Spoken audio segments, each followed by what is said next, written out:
할렐루야. 예, 좋으신 하나님의 은혜가 여러분과 여러분의 가정에 함께 하시기를 우리 주님의 이름으로 축원드립니다.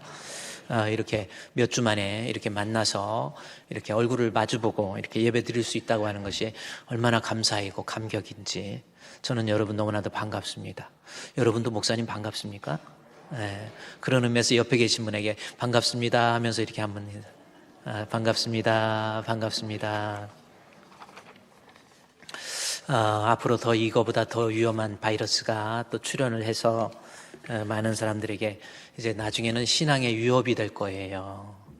그래서 막 여기저기 죽어가는데 이럴 때 내가 그래도 끝까지 하나님 앞에 신앙의 절개를 지킬 수 있을 것인지 한번 돌이켜볼 수 있는 그러한 기회가 됐으면 참 좋겠습니다. 자, 오늘 하나님의 말씀은 요한복음 4장입니다. 요한복음은 21장까지 기록된 책입니다. 제가 일전에 여러분께 말씀드렸듯이 요한복음은 신학적으로 아주 중요한 책입니다. 뭐 중요하지 않은 성경이 어디 있겠지만은 그러나 요한복음은 그 가치에 있어서 우리의 신앙을 건강하게 만드는 데 있어서 아주 중요한 책이 요한복음입니다. 그래서 요한복음에 대한 철저한 이해, 이것은 내 신앙을 건강하게 만들 수 있는 아주 좋은 책이 요한복음입니다.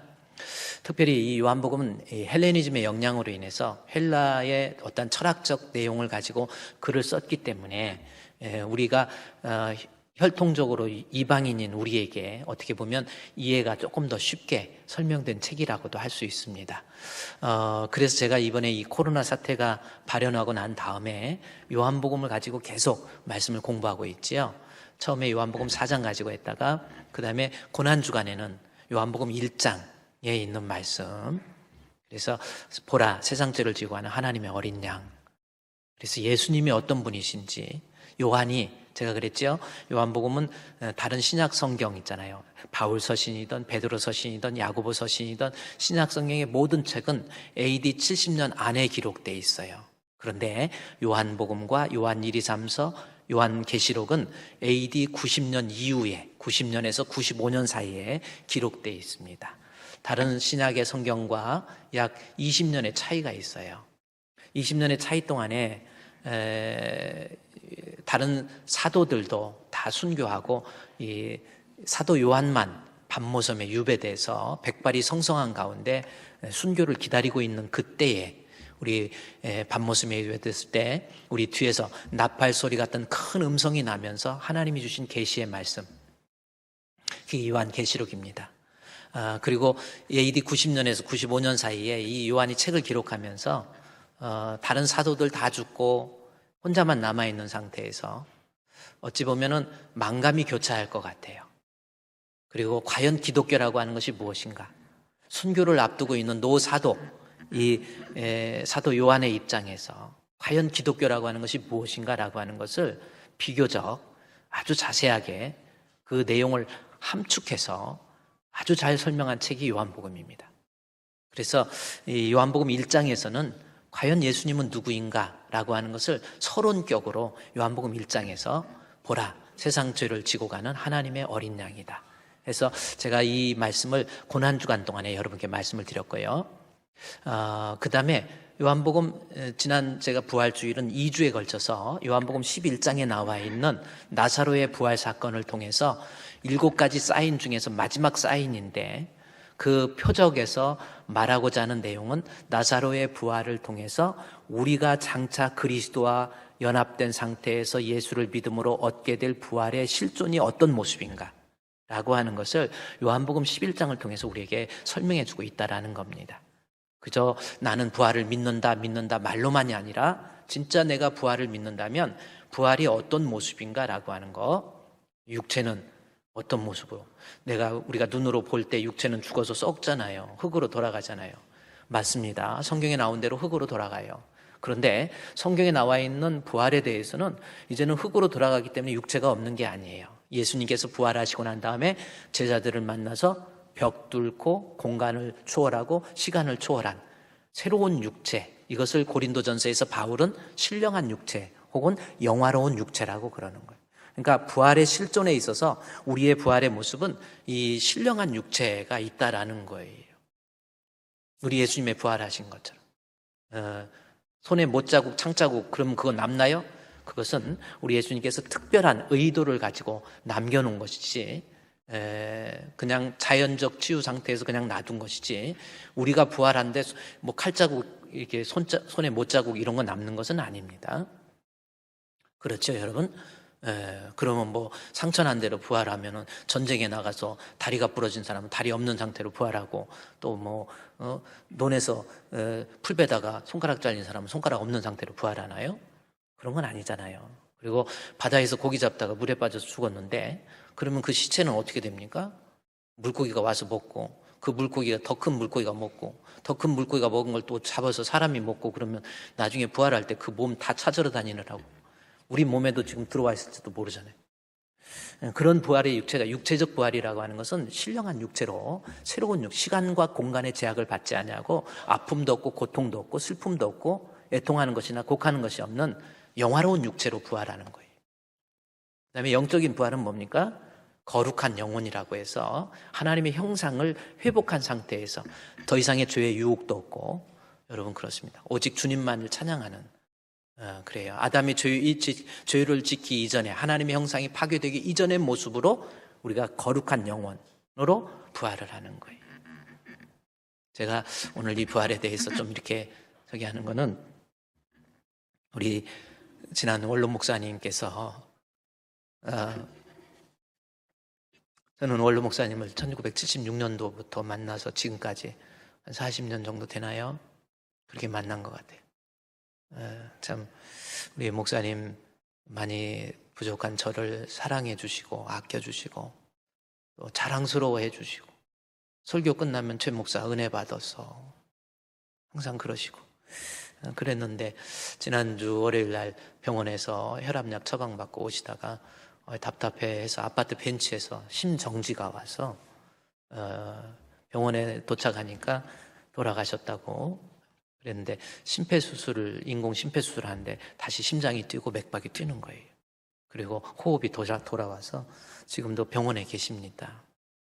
근데 어제도 제가 병원에 가서 이렇게 손을 잡고 하는데 체온도 따뜻하게 돌아왔고 이러더라고요.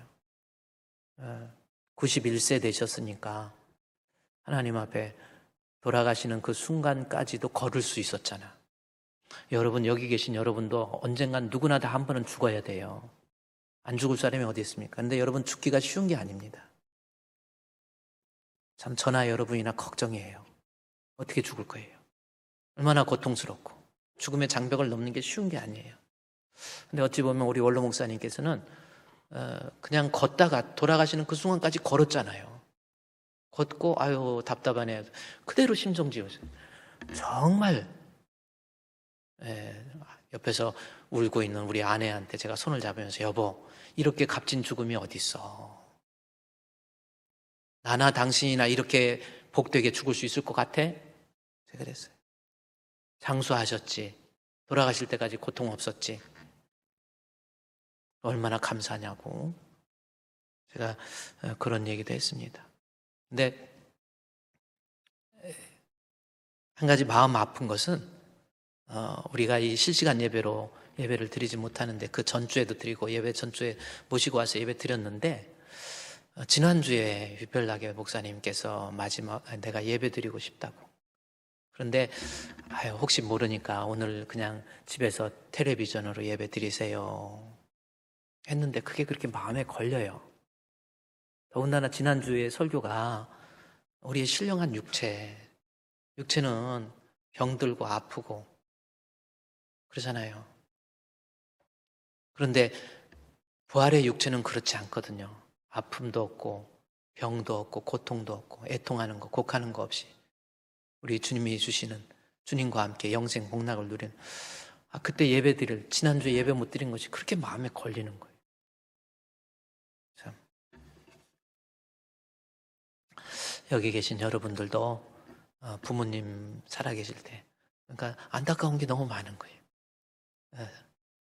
제가 일부 예배 때도 말씀드렸지만은, 교회에 오셔서 두 노인이잖아요. 손잡고 이렇게 걸으시면서 교회에 오셔서 예배 드릴 때 나이 드신 분이 오셨다고 그래서 앉아서 교회 모퉁이에서 식사하실 때 제가 따뜻하게 말 한 번 못한 것 같아. 목사님 식사 어때요? 괜찮아요? 그래, 고마워요. 고마워요. 우리는 자기 새끼 똥은 더러운 거 못 느끼잖아요. 근데 새끼들은 부모 똥 더러워하잖아요. 부모가 전화 오면은 자식들이 그런데 왜 전화해가지고 또 뭐한데 전화했다냐 막 그런다는 거예요. 근데 부모는 자식 목소리 한번 들어보고 싶고, 근데 부모는 자식한테 전화 오면 그렇게 반가워하는데. 그래서 좀 더 따뜻하게 다정하게 말 좀 하고 그랬으면 좋았을 걸. 여러분도요, 여러분의 부모님들한테 다음 달은 가정의 달입니다. 뭐 어느 자식이 부모님 돌아가셨을 때 아우 나는 효도할 만큼 했어, 아우 이런 자식 없어요. 그렇죠? 안타까운 것 투성이죠. 지금 어제도 우리 교회 집사님 또 어머님이 돌아가셔서 제가 부천에 좀 갔다 왔는데, 그래, 인생이라는 것이 이런 모습이든 저런 모습이든 가게 되는 거예요. 하나님 앞에 여러분 정직한 모습으로 믿음으로 살다가 우리 주님 앞에 천국 가세요. 세상에 살면서 이 사람 헐뜯고 저 사람 헐뜯고 아직도 예수를 그 안에 모시지 못해서 인격적으로 문제가 있고 이런 모습이면 되겠습니까? 믿음으로 다 잘 지키라. 여러분, 제가 보면 여기 10년 후에 안 계실 분 많이, 내가 또 시선을 맞추면 나 보았다고 그러니까 제가 옆을 보게. 10년 후면 안 계실 분 많이 계세요. 언제 어떻게 될지 모르는 겁니다. 그래서 제가 요한복음 11장을 통해서 부활이라는 건 막연하게 부활했네 이게 아니에요. 영화로운 육체, 아픔도 없고 고통도 없고 슬픔도 없는 영화로운 육체, 그리고 거룩한 영혼, 우리 천국에서 우리 주님과 함께 영생 복락을 누리는 것, 이것이 구원이에요. 이것이 영생이고 이것이 부활이에요. 그래서 제가 지난주에 여러분 요한복음 11장을 통해서 나사로의 부활을 통해서 마르다와 마리아 믿음 좋은 것 같았지만 그냥 계속 울잖아요. 그러니까 예수님도 탄식하고 우세요. 그러면서 무덤을 열고 내가 믿으면 하나님의 영광을 보리라. 나사로야 나와라. 그랬더니 두르고 있던 수건을 들고 거룩한 신령한 육체로서 아직은 미완성의 부활이지만 다시 살아나는 역사가 있잖아요. 그래서 요한복음 11장 공부했는데 오늘은요 요한복음 4장에 있는 말씀. 그래서 여러분 제가 사실 요한복음 3장도 여러분 공부했고, 그래서 요한복음 6장의 오병이어의 기적을 통해서 그것도 여러분께 다 공부했고, 그런데 오늘은 이 요한복음 4장을 통해서 하나님 말씀을 좀 살펴보고 은혜를 나누고자 합니다. 자, 요한복음 4장은 예수님과 사마리아 여인의 만남이 기록된 책이죠. 그러면 요한복음 4장에서 예수님과 사마리아 여인의 만남을 기록하면서 요한이, 저자가 뭘 말하려고 하는지 저자의 의도를 빨리 파악해야 이 성경을 제대로 해석을 하는 겁니다. 그래서 요한복음 4장에 사마리아 여인이 우물가의 여인처럼 날 몰랐네, 헛되고 헛된 일 해가지고 사마리아 여인이 예수님 만나서 그냥 이렇게 아니에요. 그게 아니에요. 그래서 본문에서 예수님께서 말하고자, 이 본문을 통해서 요한이 사마리아 여인과 예수님의 만남을 통해서 말하고자 하는 내용이 무엇인가를 우리 한번 이 시간에 파악을 하자는 겁니다. 그래서 제가 요한복음 4장의 말씀의 제목을 통해서 오늘은 하나님께서, 우리 예수님께서 사마리아 여인에게 주신 선물이라고 하는 제목이에요. 사마리아 여인을 만나서 우리 예수님이 주신 선물이 있단 말이에요. 그 선물이 어떤 특징을 가지고 있는지 좀 살펴보자는 겁니다. 자, 요한복음 4장을 우리가 이제 이해를 하는데 시간이 없기 때문에 요한복음 4장 1절부터 쭉 가다가 6절까지 말씀을 통해서 중요한 것, 이 본문을 이해하기 위해서 중요한 단어가 하나 있는데 그것은 요한복음 4장 6절에 나와 있는 우물이라고 하는 단어입니다. 그래서 요한복음 4장 6절에 나와 있는 우물이 뭔가라고 하는 겁니다. 그런데 이 우물이라고 하는 것이 이 본문을 설명하면서 딱 무대에 등장을 하는 거예요. 그런데 우리는 유대인들이 가지고 있는 사상적 그러한 내용들을 우리가 지니고 있지 않기 때문에 그냥 우물이 그런가 보다 이렇게 이해할 수 있는데, 저자 요한이 이 우물을 쓸 때에는 벌써 구약의 율법, 구약 성경에 나와 있는 우물의 개념이 무엇인가를 끌어오고 싶었던 거예요. 그러면 구약 성경에서 나와 있는 우물의 개념은 제가 일전에 여러분께 말씀드렸듯이 아브라함의 아들 이삭이 그의 아내 리브가를 만날 때도 우물에서 만났고, 오늘 본문에 나와 있는 야곱의 우물이라고 그랬는데 야곱이 그의 아내 라헬을 만날 때도 우물에 찾아와서 만나요. 여러분, 그랬습니다. 그래서 본문에서 우물을 딱 여기다 기록한 목적은 뭐냐면, 이때 구약시대의 우물의 개념은 어떤 신랑과 어떤 신부의 특별한 만남의 장소로서 쓰여지고 있다는 거예요. 그래서 본문에서 이 우물을 여러분이 그냥 보면 안 되고, 본문에서 요한은 어떤 신랑과 신부의 특별한 만남이구나, 그리고 그 만남을 통해서 혼례가 이루어지고 그 만남을 통해서 그렇게 산 넘고 물 넘고 역사의 시간을 흘러서 예수 그리스도가 나타나는 거거든요. 그래서 오늘 본문에 여러분이 요한복음 4장을 제대로 이해하려면 우물이 가지고 있는 의미, 신랑 되신 예수님과 신부된 사마리아 여인의 독특한 만남, 그 만남을 통해서 이루어진 혼례의 예식, 이것을 요한이 지금 말하고 싶었던 거예요. 단지 그 사마리아 여인이라는 사람은 바로 우리의 실존을 사마리아 여인이라고 하는 말 속에 그대로 집어넣은 겁니다. 그러면 결론적으로 뭡니까? 신랑 되신 예수님과 신부된 우리의 특별한 만남이에요. 결국은 이 사마리아 여인이, 아무도 만나려고 하지 않았던 이 사마리아 여인이 예수님을 만나서 인생의 진정한 행복을 누리고 인생에서 궁극적으로 누리게 될 영원의 구원을 본문에서 누리게 됐다라는 겁니다. 따라서 신랑 만나서 인생의 참 행복을 누리고 영혼의 구원을 얻게 됐다라고 하는 것이 바로 이 요한복음 4장에서 요한이 말하고자 하는 신학적 내용이에요. 자, 좋습니다. 그럼 우리도 이렇게 제가 이렇게 강대상에서 이렇게 세상 표현, 팔자, 운명, 팔자, 이것은 불교에서 많이 쓰는 내용인데, 결론적인 것은 뭐냐면 본문 요한복음 4장에서 우리는 버림받고 사마리아 여인처럼 버림받았던, 그야말로 아무런 소망도 없고 세상에서 아무리 돈을 쌓아놓고 아무리 명예가 올라가도 그 갈증 속에서 바닷물을 마시면 마실수록 갈증만이 더하듯이 인생의 진정한 행복을 누리지 못하고 결국은 지옥 갈 수밖에 없는 나에게 신랑 되신 예수 그리스도를 만나서 내 운명이 바뀌고 팔자가 바뀐 거예요. 믿으십니까? 여러분은 정말 신랑 잘 만난 거예요. 아니, 지금 실제적인 신랑, 남편, 그 신랑 잘 만난 수도 어떻게 좀 그렇습니까? 신랑 잘 만났죠, 여러분? 근데 그거보다도 영적으로 우리 예수님 안 만났으면 여러분에게는 인생의 진정한 행복이 없고요, 여러분에게는 구원도 없고 영생도 없습니다. 얼마나 감사해요, 우리 주님 만난 거. 따라서 우리는 주님 앞에 좀 정결한 신부가 좀 되어야 돼요. 아멘. 우리 끝송으로 맨날 부르잖아요. 내 마음에 주를 향한 사랑이 나의 말엔 주가 주신 진리로 나의 눈에 주의 눈물 채워주소서. 내 입술엔 찬양의 향기가, 두 손에는 주를 닮은 섬김이 나의 삶에 주의 흔적 남게 하소서. 그 다음에 뭡니까?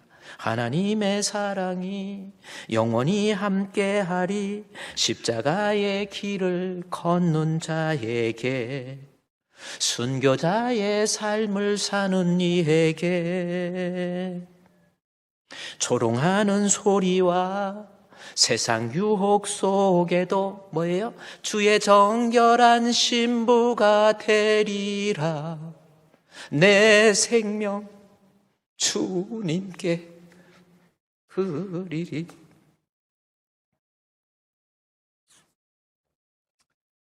요한복음 4장에서 사마리아 여인 예수를 만나서 영육간에 참 복을 누리는 거예요.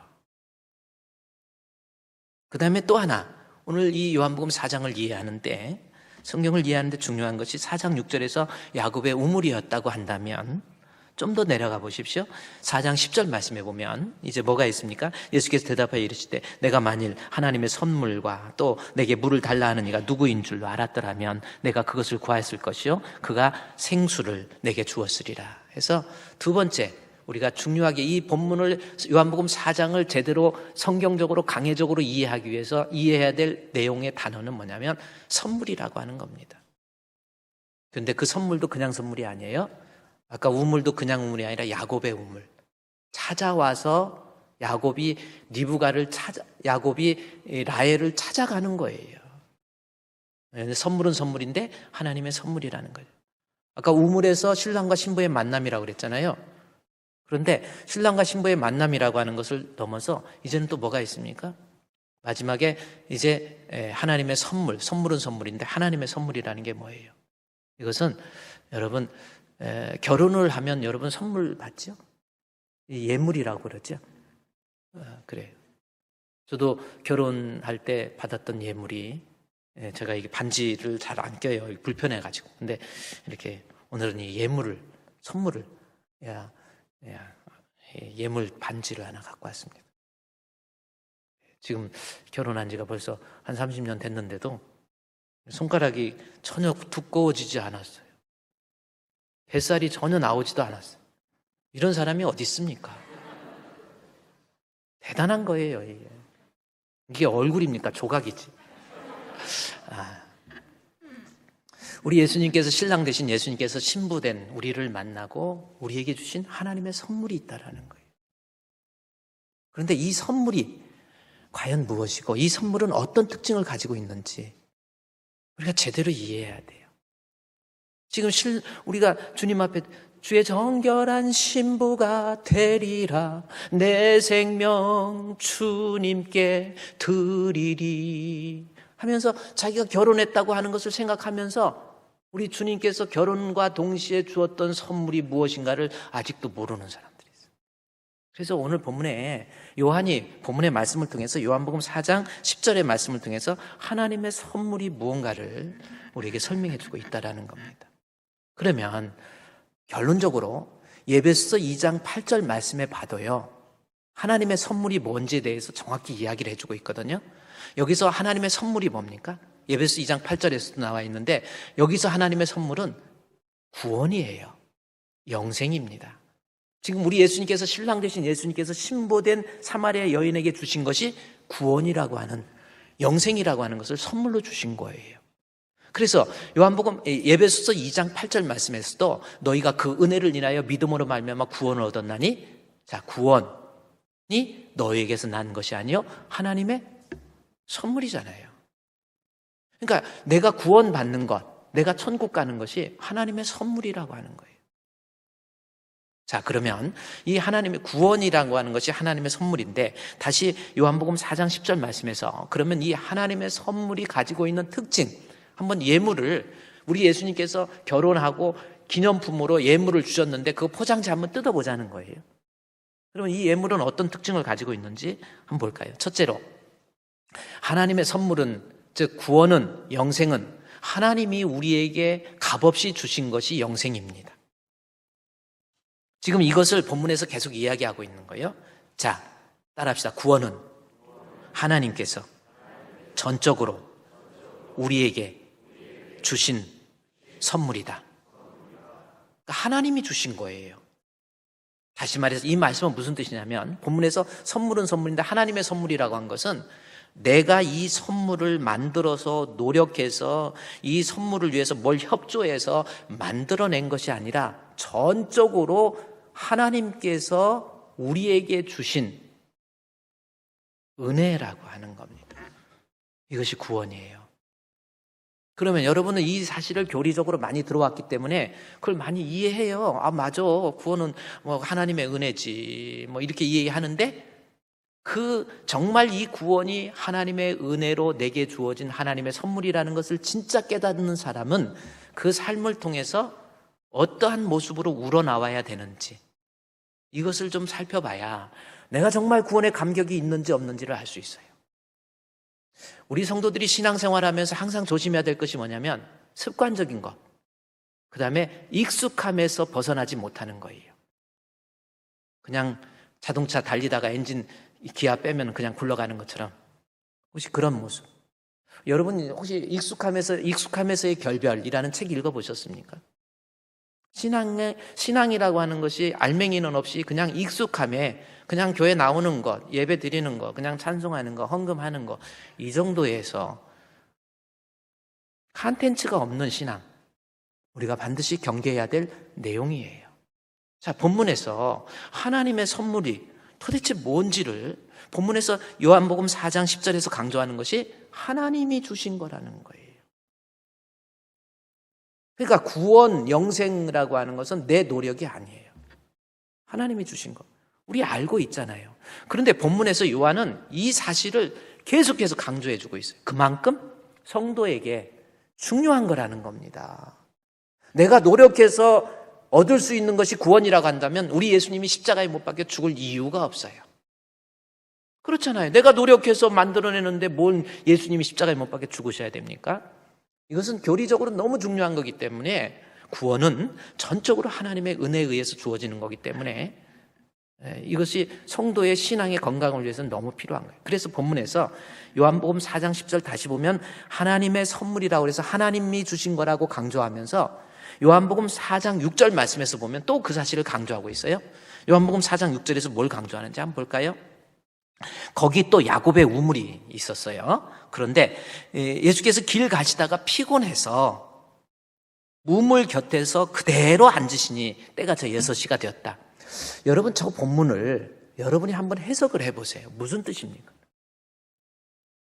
예수님께서 야곱의 우물이 있는데 예수께서 길 가시다가 이제 우물까지 와서 피곤하시니까 우물 곁에서 어떻게 했다고 그랬어요? 피곤해서 우물 곁에서 그대로 앉으셨다.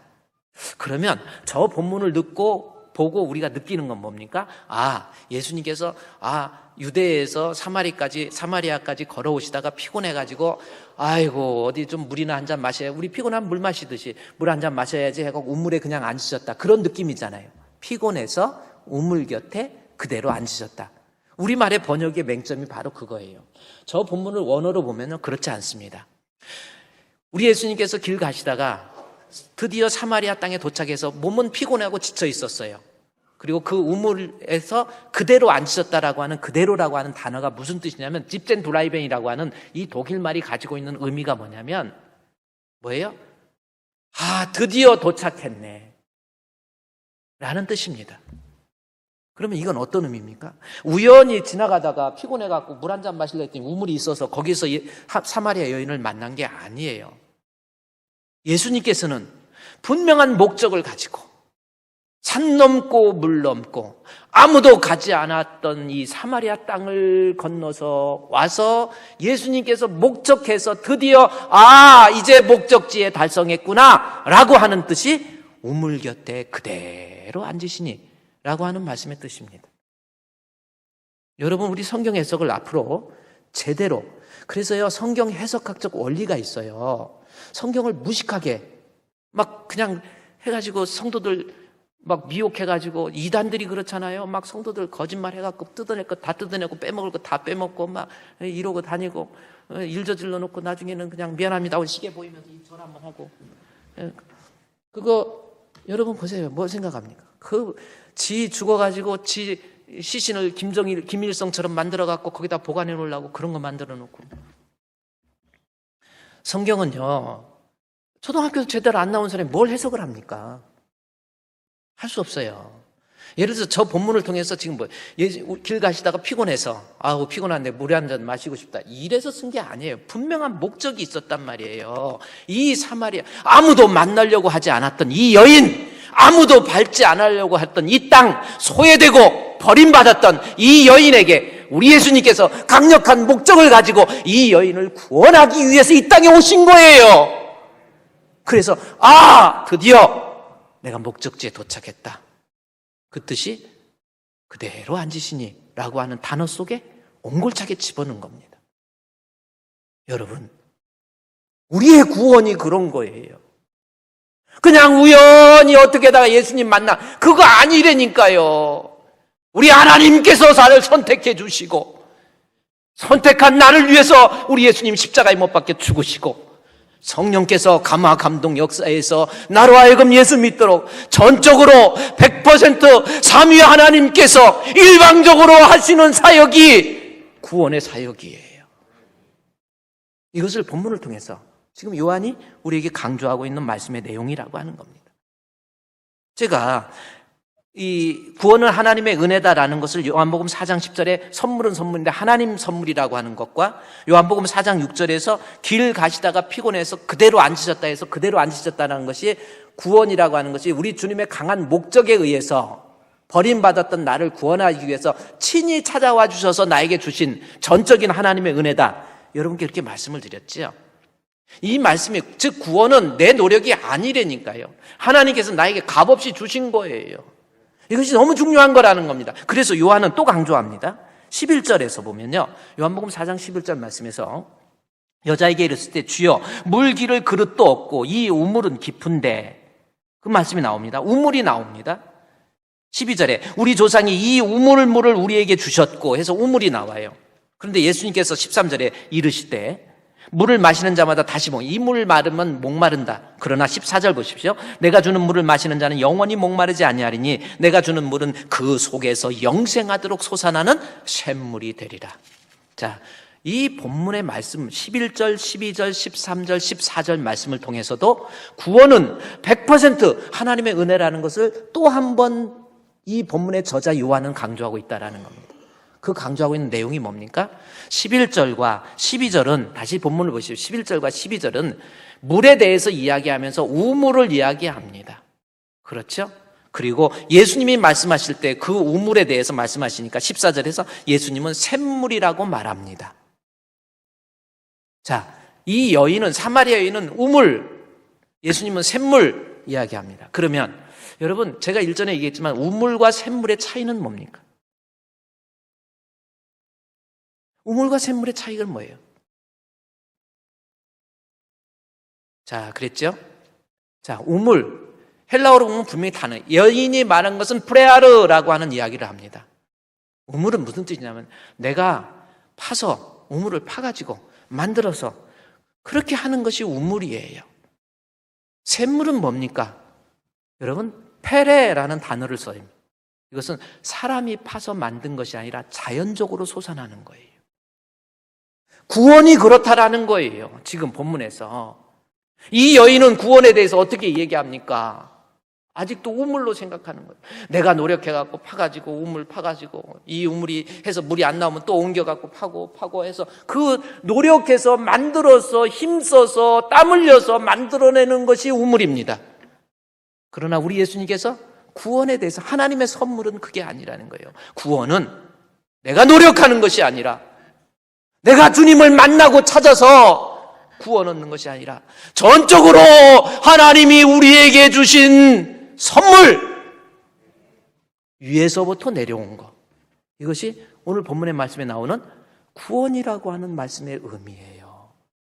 우리 사랑하는 성도 여러분, 여러분은요, 하나님께서 나 같은 것 값없이 내가 노력해서 만든 게 구원이 아니에요. 나 같은 것 하나님이 선택해서 우리 예수님 알게 해주시고 예수님 믿게 해주시고 믿을 뿐만 아니라 성령이 감화 감동 역사해서 나로 하여금 내 영성의 뜨거움이 내 속에서 생명의 생수가 쏟아나듯이 내 안에 예수의 생명이 요동치고 그 예수의 생명으로 인해서 내가 구원을 얻게 됐다. 이거 100% 하나님의 은혜라는 겁니다. 여러분에게 그 감격이 있습니까? 구원의 감격이 있어요? 한번 생각해 보세요. 조슈아 지프라고 하는 사람이 쓴 책이 하나 있어요. 여러분, 이 2019년도에 나온 책인데 이 책 한번 여러분이 구입해서 읽어봤으면 좋겠어요. 환대와 구원이라는 책입니다. 이 내용은 간단하게 보면 뭐냐면 우리가 구원받은 거 있잖아요. 우리 주님의 환대에 의해서 구원을 얻게 됐다라는 겁니다. 내가 더듬어서 찾아서, 요한복음 3장에서도 그러잖아요. 니고데모가 예수님, 유대의 지도자, 유대의 지성 바리새인, 공부 많이 한 사람입니다. 실력이 있어요. 그 바리새인이었던 이 니고데모가 주님을 만나기 위해서 밤에 찾아가가지고 이렇게 해서 주님께서 어떻게 해야 거듭납니까?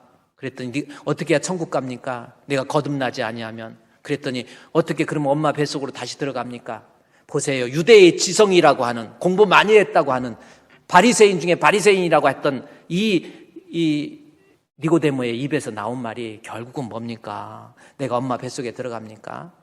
예수님 몰라요. 아무리 배웠다고, 지가 실력 있다고 어떻게 이렇게 유아틱한 생각을 합니까? 거듭남이 무슨 뜻인지도 몰라요. 그래요. 구원이라는 게 그렇다니까요. 내가 공부해서 탐구해서 밤에 찾아와서 더듬어서 내가 찾아서 구해서 얻어지는 것이 구원이 아니라 이 사마리아 여인처럼 아무것도 알지 못하지만, 아무것도 내가 깨닫지 못하지만 일방적으로 하나님께서 나를 사랑해서 나를 찾아와 주셔서 예수에 대해서 가르쳐 주시고 예수에 대해서 깨닫게 해주시고 예수에 대해서 믿게 해주신 것, 이것이 우리의 구원이라는 겁니다. 제가 다시 그 환대와 구원이라는, 저 책에서 그거예요. 나를, 우리 주님이 나 같은 거 무엇인데, 내가 하나님 앞에 뭐 똑똑한 게 있고 잘난 게 있는 게 아니라 그냥 무조건적으로 나를 환대해서 나를 구원해 주셨다라고 하는 겁니다. 이 감격이 있어야 여러분 정말 구원을 얻는 믿음이 있다, 이렇게 말할 수 있는 거예요. 교리적으로 머리로 내가 구원을 이해하는 것이 아니라 구원의 감격, 구원의 감격, 이것이 우리 속에 있는 거예요. 우리 주님이 나를 환대해 주셔서 나를 구원해 주셨지. 주님 감사합니다. 늘 울어도 눈물로써 못 갚을 줄 알아. 몸 밖에 드릴 것 없어 이 몸 바칩니다. 이런 찬양도 나오고 그래요. 그래서 이 구원의 감격이 진짜 우리 안에 있으면 반드시 하나님께서 전적으로 나에게 주신 은혜, 이것을 깨달으면 진짜 그것을 믿고 있는 구원의 사람이라고 한다면 나타나는 현상이 있습니다. 그게 뭔지 아십니까? 두 가지예요. 다시 한번 여러분 묻습니다. 제가, 여러분, 구원은 우리 주님이 찾아와서 나에게 값없이 아무런 조건 없이 그냥 환대해서 하나님이 내게 주신 선물 믿습니까? 그 감격이 여러분에게 있습니까? 정말 이 감격 때문에 우리가 살아가면서 육신적으로 좀 어려운 일이 있어도, 힘든 일이 있어도, 좌절할 일이 있어도, 절망할 일이 있어도 내게 주신 그 구원의 감격 때문에 내가 기뻐하고 즐거워하고, 울어야 될 환경 속에서도 울지 않고, 절망되어야 될 환경 속에서 절망하지 않는 그러한 모습, 이것이 있어야 본문의 말씀에 지금 요한이 계속해서 사마리아 여인에게 말하는 것, 네가 구원받는 것, 네가 잘난 거 있냐? 너 아무도 너를 만나려고 하지도 않잖아. 이 땅 아무도 밟으려고 하지도 않잖아. 그러나 내가 너를 무조건적으로 사랑해서 내가 진히 방문해서 너에게 준 선물이야. 이것이 오늘날 우리의 귀전에서 우리 주님께서 요한의 입술을 통해서 우리에게 전해주는 귀한 생명의 말씀이에요. 아직도 그 감격이 살아있지 못하고, 그러니까 교회는 다녀도, 제가 아까 했지만 습관적으로 교회 다니는 거지 정말 구원의 감격이 있습니까? 그러면 그 구원의 감격을, 즉 하나님의 은혜였다라고 하는 것을 깨닫는 사람이 나타나는 현상 두 가지. 예배서 2장에 한번 가보십시오. 이제 성경을 넘겨보십시오. 예배서 2장에 한번 가보십시오. 뭐 음악이 나와도 저는 설교를 안 끊어요. 예배서 2장. 예배서 2장. 우리 주품교회 성도들이요, 앞으로 여러분 언제 죽을지 몰라요. 정확하게 신앙, 믿음이 뭔지, 신앙이 뭔지 세상에서 잘난 체 하지 마시고요. 별로 잘난 것도 없어요. 예배소서에 가보십시오. 예배서 2장 8절, 9절 말씀을 볼까요? 자, 본문의 8절, 9절 말씀에 두 가지 보면은 8절 말씀에 보세요. 한번 읽어볼까요? 시작. 너희는 그 은혜에 의하여 믿음으로 말미암아 구원을 받았으니 이것이 너희에게 난 것이 아니요 하나님의 선물이지요. 구원은 분명히 나오지요. 구원은 내가 노력한 게 아니라 내 행위에 의해서 한 것이 아니라 하나님의 선물입니다. 구원은 하나님께서 100% 삼위 하나님의 공작에 의해서 하나님께서 내게 값없이 주신 것이 구원이에요. 믿습니까? 이게 무너지면 예수님 십자가에 못 박혀 죽으실 이유가 없다니까요. 그래서 하나님의 은혜라는 것을 강조하면서 예배소서에서 2장 8절에서 하나님의 은혜 선물 이야기하면서 9절 보십시오. 뭐라고 그럽니까? 행위에서 난 것이 아니에요. 여러분이 머릿속에서 구원은 내가 교회에 열심히 참석하고 내가 열심히 노력해갖고 내 마음속에 믿음이 들어왔구나. 아니라니까요. 행위에서 난 것, 전적인 하나님의 은혜예요. 그러면 전적으로 다시 말해서 성부 하나님의 선택, 성자 예수님의 죽으심, 성령 하나님의 인치심, 삼위의 공작에 의해서 이루어지는 것이 구원인데 정말 그것이 구원이 하나님의 선물이라는 것, 내 노력이 아닌 하나님께서 내게 주신 은혜라는 것을 깨달으면 내게 나타나는 현상이 있습니다. 여러분 한번 점검해 봐야 돼요. 내가 진짜 구원의 감격을 가지고 있는 진짜 믿음 있는 사람이면 나타나는 현상이 있다라는 거예요. 그 현상이 뭡니까? 예배서 2장에서 행위를 자랑하지 말라 그러면서 구원은 하나님의 은혜다. 8절에서 얘기하잖아요. 1장에서부터 구원에 대해서 이야기해요. 하나님의 선물이라는 것을 얘기하면서 예배서 1장에 보십시오. 1장에 보면은 1장 3절 말씀에서부터 보면요. 거기 보십시오. 찬송하리로다. 하나님 곧 우리 주 예수 그리스도의 아버지. 하나님을 찬송하라는 거예요. 자, 갑자기 예배소서에서 바울은 하나님을 찬송하라. 요 말씀이 나옵니다. 왜 찬송해야 되는가에 대해서 4절에 보세요. 창세전에 그리스도 안에서 우리를 선택해 주셨다라는 거예요. 하나님은 그리스도 안에서 우리를 선택해서 우리로 사랑 안에서 그 앞에 거룩하게 흠이 없게 하시려고 그 기쁘신 뜻대로 우리를 예정한 거예요. 그러니까 여기서 선택을 얘기하면서 창세 전에 선택했다고 나오죠. 여기 4절에 창세 전에. 이것은 뭐예요? 내가 세상에 태어나서 어떠한 공적을 쌓기 이전에, 창세 전에, 내가 태어나기도 이전에 하나님은 나를 선택해 주셨다라는 거예요. 그러니 구원에 있어서 인간의 노력이 있습니까? 내가 태어나가지고 뭐 노력해서 보니까 하나님이 보니까 쟤는 괜찮네. 내가 너 구원해 줄게. 이게 아니에요. 전적으로. 리브가의 뱃속에 야곱과 예서가 있을 때 태어나기도 전에 하나님께서 예서는 미워하고 야곱은 사랑한다는.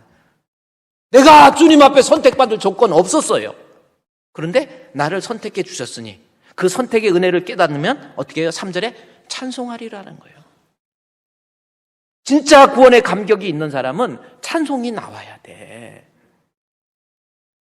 그렇잖아요? 또 보십시오. 7절 말씀에 우리는 그리스도 안에서 그의 은혜의 풍성을 따라 그의 피로 말미암아 속량, 성부의 선택이 있었고 예수님의 십자가의 죽으심이 있잖아요.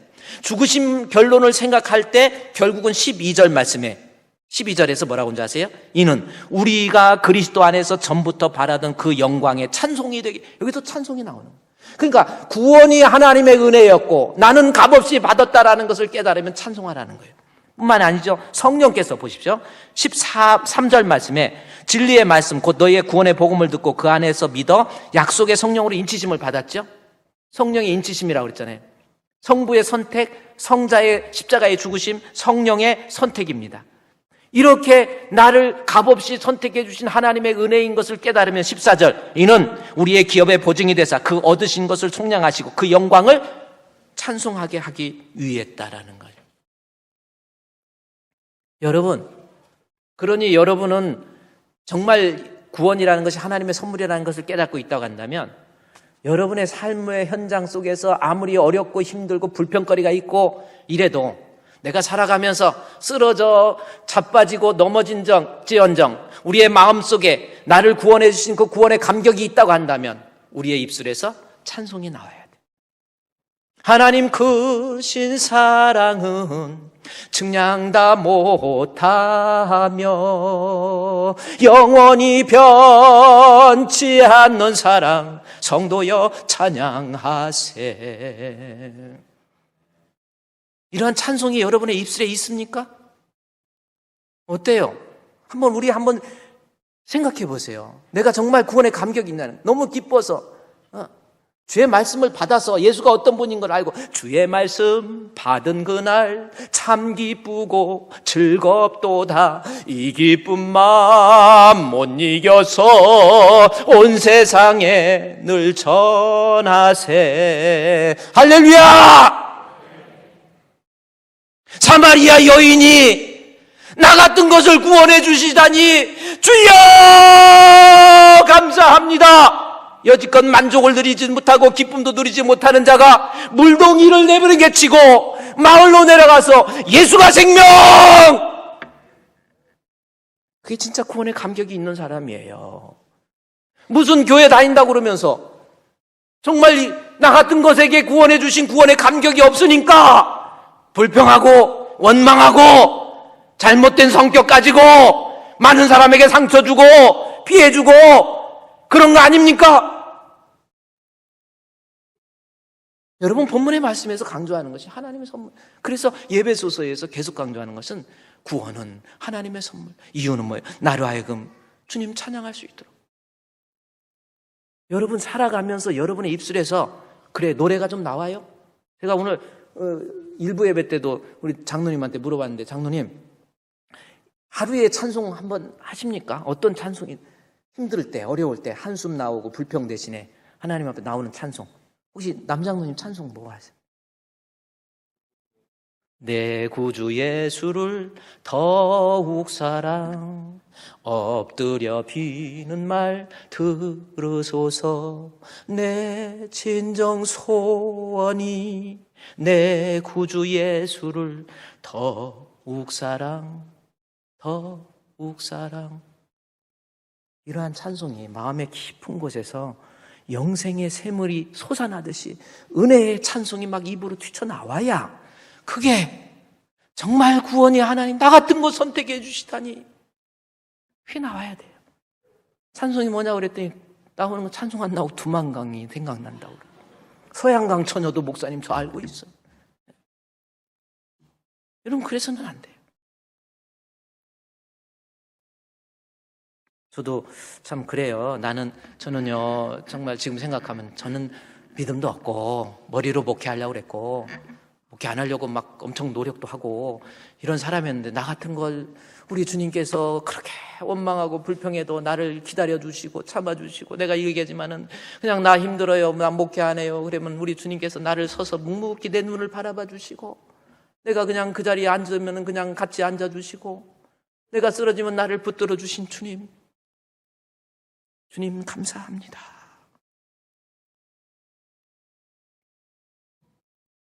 이 구원의 감격. 제가 이 원로 목사님 이렇게 쓰러지셔서 병원에 가서 어제도 이렇게 손을 꽉 잡는데 손이 따뜻해요. 저한테는 이상하게 남다르게 저를 잘해주셔서, 물론 그것도 참 그래요. 많이 사랑해 주시고 나 같은 거 자랑스러워해 주시고, 손을 잡고 나는데도 인간적인 마음으로는 답답하고 혹시 돌아가셔서 다시는 이 세상에서 볼 수 없다고 하는 그런 걸 생각하면 가슴이 비어지지만 그래도 이분에게는 영생이 있잖아요.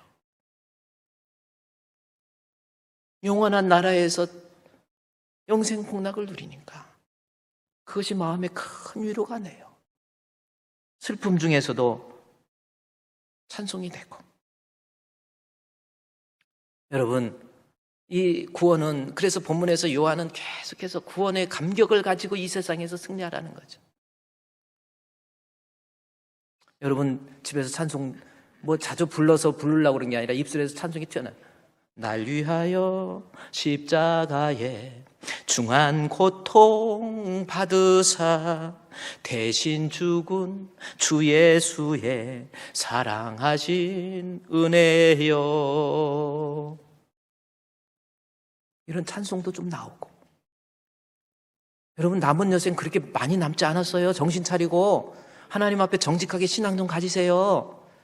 배웠다고 배운 척 하지 마시고, 잘났다고 잘난 척 하지 마시고, 돈 좀 있다고 교만 부리지 마시고. 별거 아니에요.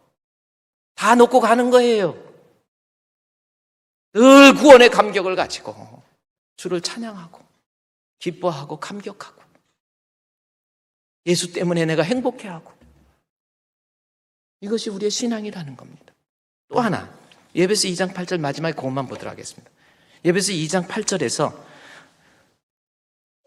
1장에서는 찬송하게 하기 위해서 그 은혜에 인해서 너에게 구원을 주셨니 에베소 2장 8절에 이것이 너에게 난 것이 아니라 하나님의 선물이라고 했잖아요. 그래서 1장에서는 이 선물을 받은 사람답게 늘 구원에 감격하면서 불평 대신에 원망 대신에 마음속에서 늘 감사하고 찬양할 줄 아는 사람, 그런 사람이 되라고 그랬고요. 또 하나 두 번째는 뭔지 아십니까? 에베소 2장 8절에서 선물을 얘기하면서 이미 7절에서 이야기하는 거예요. 2장 1절부터 허물과 죄로 죽었던 너희를 살려주셨어요. 이것이 구원이지요. 2장 1절에 한번 보십시오. 에베소 2장 1절에 그는 허물과 죄로 죽었던 너희를 살려주신 거예요. 3절 말씀해 보면은 육체의 욕심을 따라서 지내며 육체와 마음에 원하는 것을 하여 본질상 진노의 자녀였어요. 하나님 앞에 지옥 갈 수밖에 없는 죄인이었는데 4절에 긍휼에 풍성하신 하나님이 우리를 사랑하신 그 큰 사랑 나와 있죠. 그러니까 구원은 하나님의 큰 사랑이라고 그래요. 이야기하면서 그 다음에 이어서 이야기하죠. 그 다음에 이렇게 구원의 감격이 있는 사람에게 있어서 하나님의 큰 사랑을 깨닫고 찬양해야 되고 2장 7절 말씀에 보면 이는 그리스도 예수 안에서 우리에게 자비하심으로써 그 은혜의 지극히 풍성함을 오는 여러 세대에 뭐하기 위해서? 나타낸다라는 거예요. 나타낸다는 것이 무슨 뜻입니까? 넘쳐서 흘러나는 거예요. 묻어나는 거예요. 예수가 묻어나는 거예요. 나타내서, 그래서 예수가 묻어나서 예수가 그리스도이신 것, 예수 믿어야 천국 간다라는 것, 복음을 전도하는 삶으로 나타나는 거예요. 정말 구원의 감격이 있으면 나 같은 것을 구원해 주신 하나님 감사합니다. 이 기쁨만 못 잊어서 온 세상에 늘 전하노라. 그래요. 구원의 감격이 내 안에 묻어서 예수를 전하는 거예요. 영혼을 불쌍히 여기시는 우리 주님처럼 친히 찾아가 주셔가지고 그를 건져주시는 것처럼 진짜 구원의 감격이 있으면 전도 본문에 하게 돼 있다라는 거예요. 여기 오는 세대가 여러 가지 오는 여러 세대가 뭡니까? 이 세상에서 예수를 부인하고 예수에 대해서 증오하고 적대감을 가지고 염세주의적인 입장에 가서 예수를 막 싫어하는 사람이 있다 할지라도 이런 사람 저런 사람 별 사람이 다 있어도 내가 구원의 감격이 있으면 그 사람에게 예수 그리스도를 예수가 그리스도이심을 나타내게 돼 있다라는 거예요. 여러분 한번 생각해 보세요. 구원의 감격이 정말 구원해 주신 그 구원의 감격이 있는 사람답게 얼마만큼 전도했습니까? 나 때문에 예수 믿는 사람 얼마나 됩니까? 나 때문에 실족한 사람 몇 명이나 되는지 한번 손 한번. 내가 우리 교회에서 나 때문에 교인들 떨어뜨리는데 1등이다 손 한번 들어보세요. 어떤 사람은요, 이게 정말 구원의 감격, 이게 신앙이 없으면 은근히 다른 사람 전도하는 사람도 있는데 우리 교회에 오는 걸 은근히 못 오게 하는 사람이 있어요. 아니, 못 오려고 온대. 그냥 지네 교회 가지. 왜? 오면은 자기의 약점도 드러나고 자기의 허물, 결점도 다 드러나니까 우리 교회는 못 오게 해요. 그게 얼마나 무서운 죄인데 지금 살겠다고 온몸에 기름 뒤집어 쓰고 새가 날갯짓 한번 해보겠다고 이러는데 우리가 구원의 방주가 돼서 교회가 있는데 어떻게든지 막 빠져 죽어가는 사람이 배에 올라오려고 그러는데 짝대기 갖고 막 머리통을 밀어갖고 못 올라오게 하는 사람.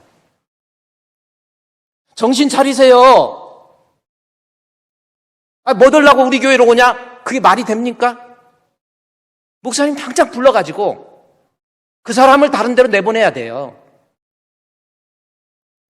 짝대기 가지고 머리를 밀든지 아니면 배에 올라오려고 손 잡고 있으면 그 손을 갖다가 짝대기로 막 조사. 그래갖고 떨어뜨려야. 그렇게 해야 되겠습니까? 그 하나님의 심판 무섭지 않습니까? 진짜 구원의 감격이 있으면 오는 세대에 2장 7절 보십시오. 그리스도 예수 안에서 우리에게 자비하심으로 그 은혜의 지극히 풍성함을 오는 세대에게 어떤 사람을 만나든지 죽어가는 영혼에 대한 그 불쌍한 마음을 가지고 어떻게든지 요즘 헤매는 사람이 얼마나 많습니까? 요즘 이 코로나 위기로 있잖아요. 한국교회 저는요 앞으로 쓰나미 닥치듯이 언젠가는 한국교회가 무너질 수도 있단 말이에요. 왜 그렇습니까? 말씀이 제대로 세워져 있지 않아요. 말씀 해석이 제대로 되어 있지 않습니다.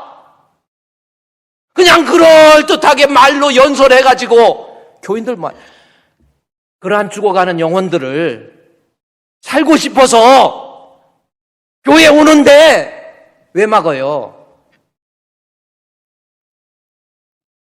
우리 교인이 막는다는 것은 아니지만 예수를 나타내야지. 내 자존심도 깡에 문드러뜨리고 내 자신이 아직도 오늘도 대표기도 할 때문에 내가 죽어야 예수가 사는 거예요. 십자가에 못 박힐 때 나도 못 박힌 거예요. 그게 신앙이지. 지 자존심, 지 혈기, 지 잘못된 모습들 다 가지고 있고 교회 다닌다고 그게 믿음인가요? 아니잖아요. 오늘 이 하나님의 은혜에 대해서 좋은 날 얘기하는데 괜히 내가 혈압이 올라서 죄송해요. 그렇지만 우리 아닌 건 아니잖아. 사마리아 여인을 보십시오. 나 같은 것에서도 당신이 찾아오셨습니까? 주여, 당신은 나의 선지자이십니다. 주여, 당신은 나의 메시아이십니다. 고백하고 난 다음에 가지고 있던 물동이 집어던지고 마을에 내려가서 예수 믿으세요! 예수 믿으세요! 예수 믿으세요! 예수 믿으세요! 그 믿음의 힘이 뭡니까? 나를 값없이 이유 없이 나 같은 것 구원해 주시다니 주여 감사합니다 라고 하는 감사의 표현이 두 가지, 입술에서 찬송과 감사, 그 다음에 전도의 모습으로 나타나는 겁니다. 우리 사랑하는 성도 여러분, 우리 하나님 앞에 정직합시다. 그냥 교회만 다닌다고 구원입니까? 한번 생각해 보세요. 이제 내가 하나님 앞에 구원의 감격을 회복하고 만나는 사람마다 어떻게든지 교회에 와서 믿음 생활할 수 있도록 전도하고 참 구원의 사람이 되시기를 주의 이름으로 축원드립니다. 하나님 감사합니다. 오늘 주신 말씀 우리 사랑하는 성도들의 마음속에 잘 박힌 못과 같이 은혜 받은 생명의 말씀이 될 수 있도록 도와주시옵소서.